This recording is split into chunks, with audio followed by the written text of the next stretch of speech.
మహిళా సోదరీమణులకు, అక్కలకు, చెల్లెమ్మలకు అందరికీ తెలుగుదేశం పార్టీ, అలాగే జనసేన పార్టీ, అలాగే బీజేపీ పార్టీ నాయకులకు, కార్యకర్తలకు అందరికీ మీకు అందరికీ తెలుసు మన కూటమి ప్రభుత్వం 2 సంవత్సరాలు పూర్తయింది. ఈ ప్రతి ఒక్క మొత్తం ఓసీ కానీ, బీసీ కానీ, ఎస్సీ కానీ కలిసి మొత్తం 11 వీధులు చేసాం. 11 డ్రైవ్లు కానీ అటువంటి మొత్తం ప్రూఫ్స్ ఉంటాయి. ఎవరైనా వచ్చి చూసుకున్నా కానీ క్లియర్గా ఉంది. అభివృద్ధి భూకంపంలో క్లియర్గా 11 వీధులు జరిగినాయి. అది ఒకటి. మళ్ళీ మన ఆర్ఎంబీ రోడ్డు ప్రతి ఒక్క సమస్య, మురికి కాలువ నీరు రోడ్డు మీద 24 అవర్స్ పట్టాలి. అటువంటి సమస్య 40 ఏళ్ళ నుంచి ఏ ఎమ్మెల్యే చేయలేదు. మన గౌరీ చంద్ర అది కూడా క్లియర్ చేసినాం మేడం. ఇప్పుడు మళ్ళీ జలజీవన మిషన్ అది 25 లక్షల ట్యాంకులు ఇంటింటికి కొలాయి, అది కూడా ఇచ్చాం మేడం. మరి అది కూడా శాంక్షన్ చేశాను. మొత్తం మన గ్రామానికి భూకంపాడు విలేజ్కి 2 సంవత్సరాలలో 3,45,00,000 మొత్తం అభివృద్ధి జరిగింది మేడం. ఎవరు చూసుకునే కానీ ప్రూఫ్లో క్లియర్గా చేసి చూపించాం. ప్రాథమిక ఆరోగ్య కేంద్రం ఒకటి కన్స్ట్రక్షన్ జరుగుతుంది. ఇది ఇక్కడ డెడికేటెడ్ ఇన్ఫ్రాస్ట్రక్చర్ డైరెక్టర్ దీని రాబోయే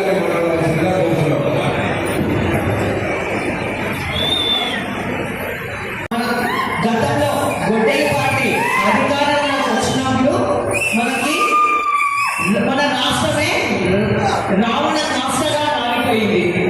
ప్రశ్నిస్తే దాడులు, అలాగే ఎన్నో అరాచకాలు సృష్టించడం జరిగింది. అటువంటిది మన కూటమి ప్రభుత్వం అధికారంలోకి వచ్చిన తర్వాత అభివృద్ధి సంక్షేమంతో పరుగులు పెడతా ఉంది. ఈరోజు చూడండి, మీరే సూపర్ 6 పథకాలను ఎన్నికల్లో హామీ ఇచ్చాం. అధికారంలోకి వచ్చిన వెంటనే వాటన్నిటినీ అమలు చేసిన ఘనత కూడా కూటమి ప్రభుత్వానికే దక్కుతుంది. ఆ రోజు అన్నారు వీళ్ళు ఏం చేస్తారని, కానీ చేసి చూపించిన ఘనత ఈ కూటమి ప్రభుత్వాన్ని కూడా ఈ సందర్భంగా మీకు అందరికీ తెలియజేస్తా ఉన్నా. గొడ్డలి పార్టీ అధికారంలోకి వచ్చిన తర్వాత 3,000 ఉన్న పెన్షన్, 2,000 ఉన్న పెన్షన్ 3,000 రూపాయలు చేయడానికి 5 ఏళ్ళు టైం పట్టింది.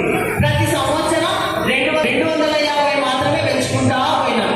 కానీ మన కూటమి ప్రభుత్వం అధికారంలోకి వచ్చిన తర్వాత ఒకేసారి చూడండి, మీకు 4,000 రూపాయలు అంటే 1,000 రూపాయలు పెంచింది. అంతేకాకుండా ఏప్రిల్, మే, జూన్ నెల 3 నెలల బకాయిలు కలిపి ఒకేసారి జూలై నెలలో 7,000 రూపాయలు అందించిన ఘనత కూడా కూటమి ప్రభుత్వానికి దక్కుతుంది.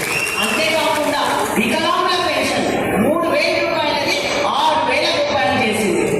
అంతే రుచికరమైన నాణ్యమైన భోజనాన్ని కేవలం 5 రూపాయలకే అందజేయడం జరుగుతూ ఉంది. చూడండి, మనం ఒక ప్లేట్ భోజనం చేయాలంటే 100 రూపాయలు అవుతుంది. అటువంటిది 5 రూపాయలకే ఈ ప్రభుత్వము అందజేస్తూ ఉంది. అంతేకాకుండా పరిశ్రమలు వచ్చాయో, గతంలో మేము రామ్ అని పారిపోయినారు కదా గొడ్డలి పార్టీ అధికారంలో ఉన్నప్పుడు. వాళ్ళని అడిగే కమిషన్లను, వాళ్ళ చేసే దౌర్జన్యాలకు పాల్పోయినారు. కానీ ఇప్పుడు మళ్ళీ కూటమి ప్రభుత్వం అధికారంలోకి వచ్చిన తర్వాతనే